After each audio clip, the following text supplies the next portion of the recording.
Hey everybody, welcome back to the shop. Thank you for joining me again today. We're going to talk about the 280 Ackley Improved reloading compared to the 7 PRC and some of the surprising results I got with a few of these initial loads that I've started working up for this gun. So thank you for joining me again. Let's dive into this.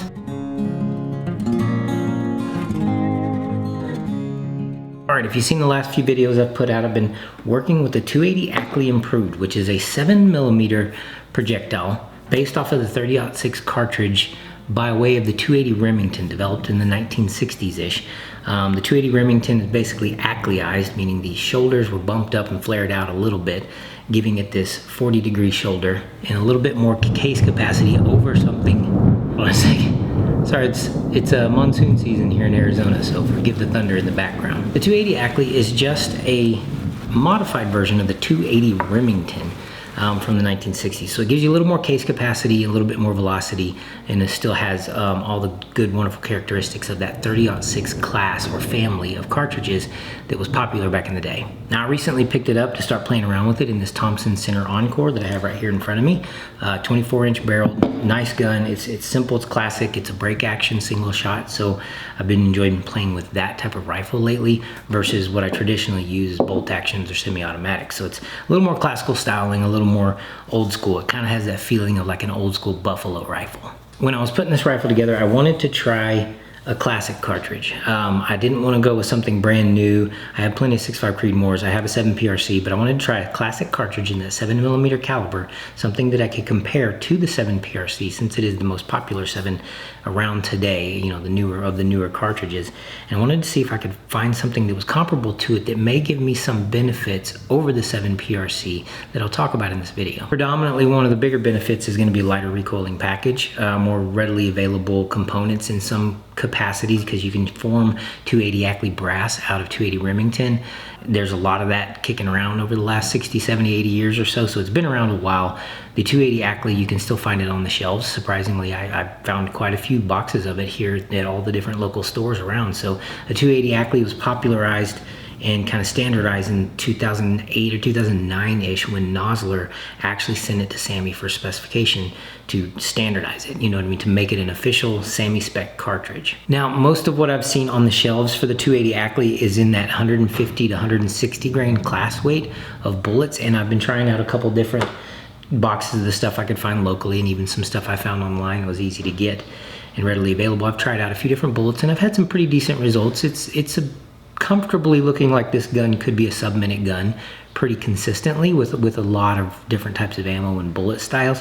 I have a 1-in-8 twist barrel on it, so it's made for shooting the heavier factory bullets than something like the 280 Remington might be, you know, maybe a 1-in-10 twist from back in the day, so you're looking at lighter bullets, whereas the Ackley is kind of geared more towards heavy bullets, long, sleek, high ballistic coefficient stuff, heavy for caliber. So in looking around, I tried the different ammo. I had some decent results, but I've always wanted to, you know, I always kind of revert back to hand loading for any cartridge I get into, just to see what I can really push out of this. And this is going to be my Western hunting rig with a focus on something capable of taking elk at the normal and, you know, kind of extreme distances we may see out here in the West where I hunt. For that type of game, big body, longer distances, you know, maybe 400 or 500 yards. I need something that's going to be able to take that a little bit more handily than something like a 6.5 Creedmoor would. So in comparing it to my 7 PRC, I've been playing with that a lot in the last year, the 7 PRC, and I had kind of mixed results with it. I did a lot of hand loading for it. I've worked my way through 6 or 7 powders now, probably at least the same amount of bullets for it, all leaning towards the heavier weight class. And the rifle I got from Bergara, I've done several videos on. It's just not been consistent. I've not been getting the velocities that I expected out of it. And I will show you the direct comparison here to this 280 Ackley, what I just got with the first couple range trips here in a second. But I wasn't overall impressed with the 7 PRC. The factory ammo was okay, but not very accurate. The velocities were lower than expected, and again, not very accurate compared to what I thought it would be. Sorry, I have to keep cutting because of the thunder, but the problem I was finding with my 7 PRC specifically, and this is just the first rifle I've tried with it, is that for my accuracy nodes, they were actually very low velocities. We're looking like 2800 to 27s, like in the 27s and low 28s. And for a rifle that is a Magnum, so you're looking at this Magnum cartridge here, this big fat boy right there, it's, you know, Magnum footprint style cartridge, big and fat, nice good neck for long bullets, all those good things. And it's got some pretty good thump to it too. It actually kicks pretty well. It's not unpleasant if you have your gun set up the right way, but it's not something you'd spend 100 rounds at the range having a good time with, because it's just not fun after a few, a couple boxes. I just wasn't getting the velocities that were advertised though. Even trying all the major powders that everybody suggested, H1000 and all those different ones, I just wasn't getting the accuracy and the velocity that I wanted. Now I've been able to push some loads in the 7 PRC up over 2900, which has been great. That's a fantastic, for 175 to 180 grain bullet, 2,900 feet per second, pretty juicy, and it'll get you there. 3,000 feet per second would be better, but 29 works. It's sufficient. And I've found a few small sections of my loads that with specific bullets and only match bullets and none of the hunting bullets that are actually consistently sub-minute near those velocities, but not over those velocities or at those velocities, but just near them. So just not the consistency and the speed that I was looking for. So because I was diving into the 280 Ackley though, just as a comparison, I said, let's, I can't expect as much out of the 280 Ackley. It's not a full big bodied Magnum style cartridge. If you look at the two compared, they're about the same, you can load them to about the same overall length, but the 280 Ackley here is a much thinner and longer cartridge, fitting in the long action. They both go into standard action, but you can still get them pretty decently high ballistic long bullets in it and stuff like that, but you just don't have the powder supply here. So the biggest difference I noticed between the two with reloading is I'm averaging close to 70 grains of powder, or maybe a little bit more here to get decent speeds. Whereas here, I'm looking at maybe 60 grains or a little under. So there's about a 13 grain powder difference in the two, like 10 to 13 grains on average, and the difference in the capacity of the two, which saves you a lot when it comes to reloading. That can actually save you a lot of powder over time. Playing with the 280 Ackley, looking at the cross section of the data I could find online, I took a couple of the more recommended powders, H1000 and 4831 Shortcut. Got a couple of those. They were here available here locally, so I was really excited about that. Okay, so going into it, I had a target bullet weight range that I wanted to get out of the Ackley. Just based on the game I'm going to be hunting and the distances and stuff like that, and I'm kind of a heavy for caliber guy anyway. I like heavier bullets, so I wanted to try the Sierra Match-King-X. This bad boy right here is the 175 grain newer bullet from Sierra. Really high ballistic coefficient, really slippery. I've always had a great result with Sierra bullets. And the the Berger VLD hunting bullet in 180 grain from Berger. That's supposed to be a really great hunting bullet. I haven't tried that in the PRC yet. I'm gonna actually work some loads up for that soon, but I wanted to try these for reloading because I'm looking for that heavy for class. I have tried the 168 grain Bergers factory ammo from Federal in the Ackley here, and I've gotten some pretty decent results. It looks like it's probably comfortably about a 1 minute load for this rifle, shooting about 2,800 feet per second, maybe just a hair over. Let me look. Yeah, so I'm averaging 2,810 feet per second with the Berger Classic Hunter. So the bullet that's in this Federal ammunition is for their hybrid hunter or whatever. It's actually the Classic Hunter bullet from Berger. So it's a decent ballistic coefficient. It's about on par with the Match-King-X. Slightly lighter, moving about 2,810 feet per second in a factory load, which for the Ackley, to me, as somebody who's new to the experience of it, that's pretty sufficient and standard.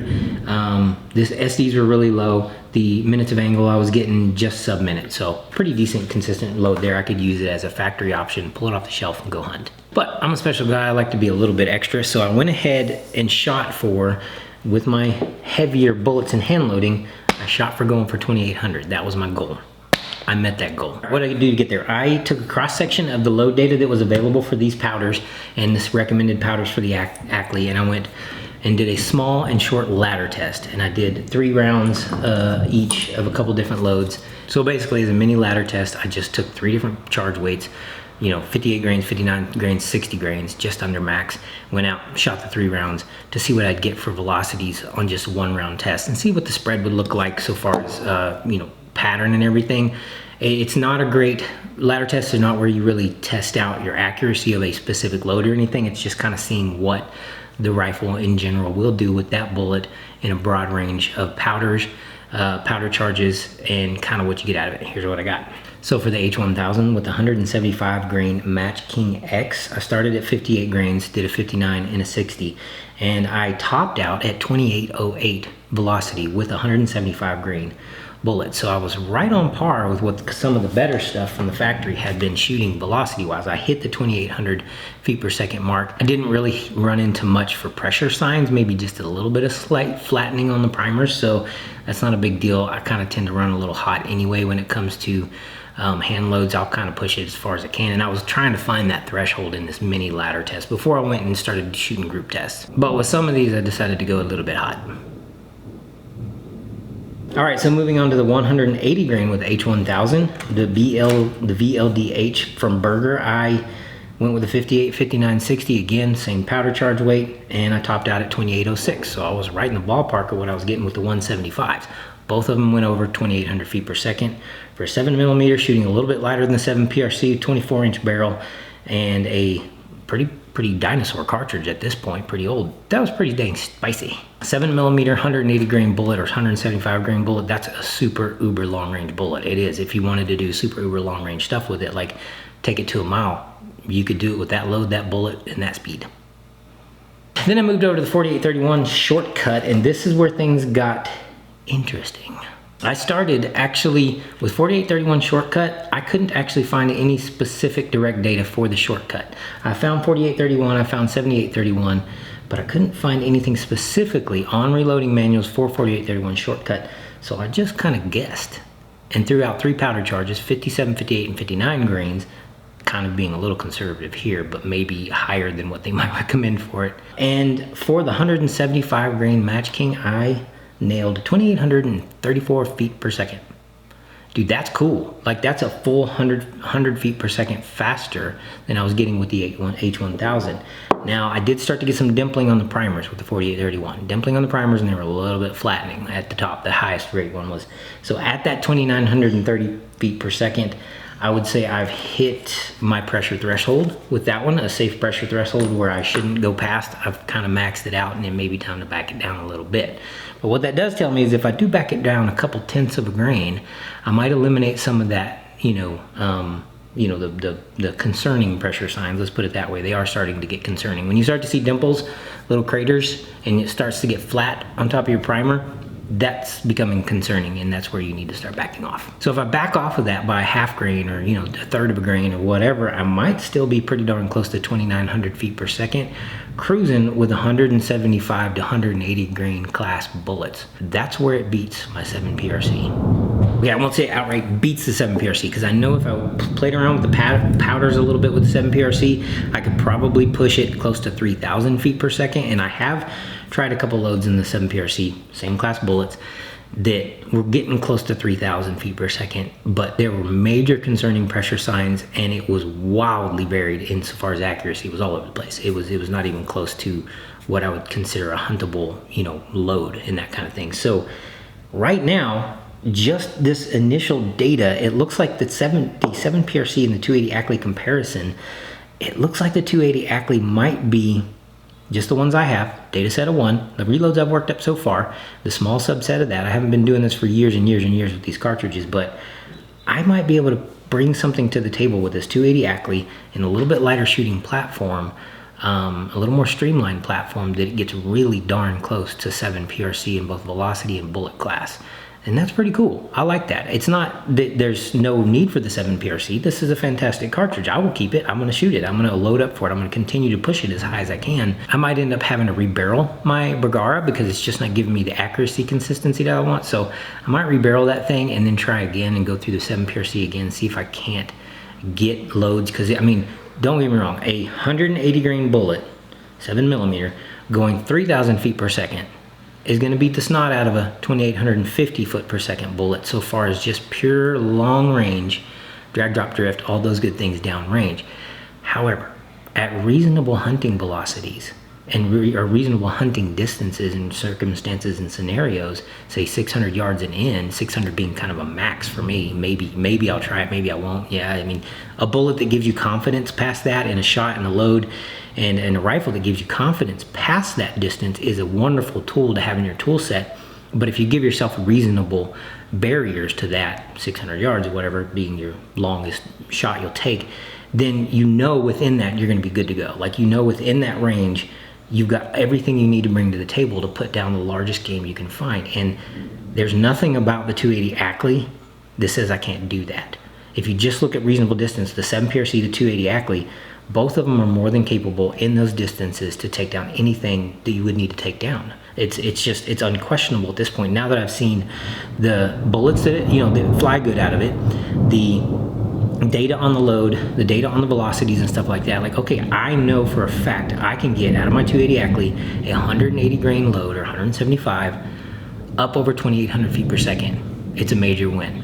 If I were running this in a bolt gun, I'd have a higher magazine capacity. I could carry 5 rounds versus 3 with the 7 PRC. Same velocities or similar velocities, same bullets, a little bit less powder. That's always a win too. The less components you use and the less you have to expend getting a projectile downrange, the better it is. I'm a little bit stymied with this one. If you've had experience with either one of them, the 7 PRC or the 280 Ackley or both, what have been your experiences with them? I'm kind of stumped and a little bit shocked at how high the velocities I got out of the 280 Ackley were, how close they are to the 7 PRC velocities that I've been getting. Because my accurate loads with the 7 PRC shooting the same bullets are almost identical velocities to the 280 Ackley that I just started loading for this thing. Now, accuracy wise, it's gonna take a little, I don't know. I don't fully know what these loads are gonna look like because I haven't done multiple shot strings yet. I've got a whole rack prepped up here of the brass I've gone through. I've got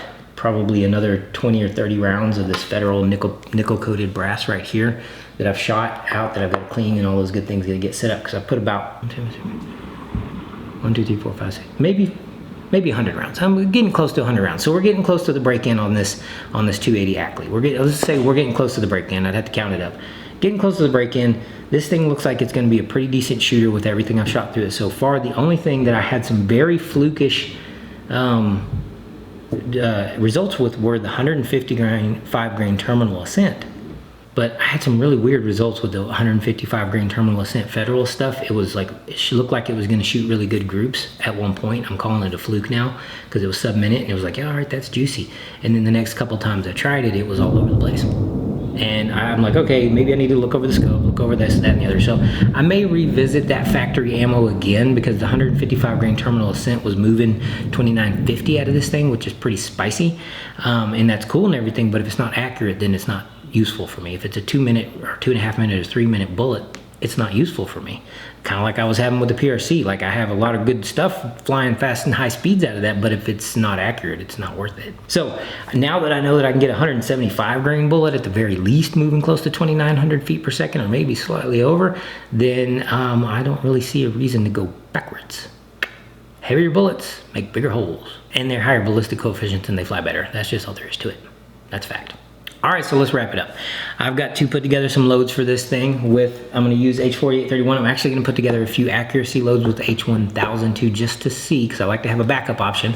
It's nice to have a couple different options for powder. I have a couple others in the safe I wanna try too, Ramshot Grand, Ramshot Hunter, some of the stuff that I can find locally. I'm gonna try the 175 ELDXs. I'm gonna try the 178 or 175 Nosler ABLRs.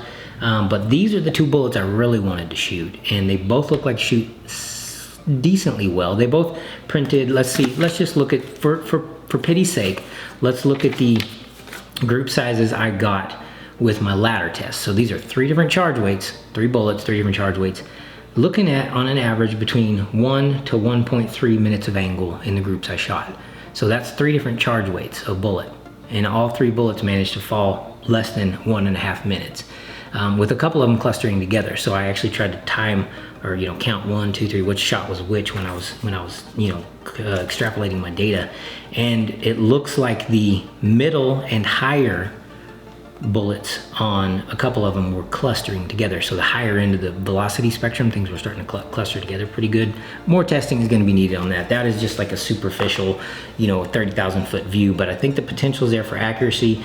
Definitely the velocity potential is there for this thing. So we're gonna load this bad boy up and see if I really can't squeeze as much out of it as you could out of a 7 PRC.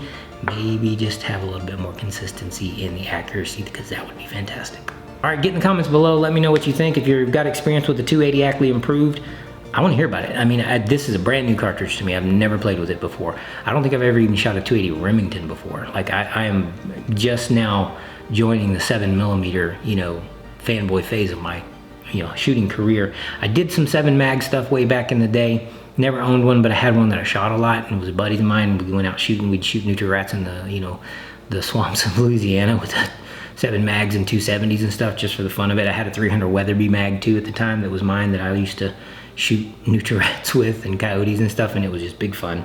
We were young, we were stupid, and we were tough. So, you know, why not shoot the biggest bullet you can find? Anyway, get in the comments below. Thank you for joining me again. Let me know what you think about the 280 Ackley Improved versus the 7 PRC. Which one would you pick? I want to hear that. I really want to hear if you, given just the data I have or experiences you have or things you've seen online, which of the two would you pick and why? Let me know down below. Thank y'all for joining me again. Y'all be blessed. Keep your knife sharp, keep your powder dry, keep your magazines loaded.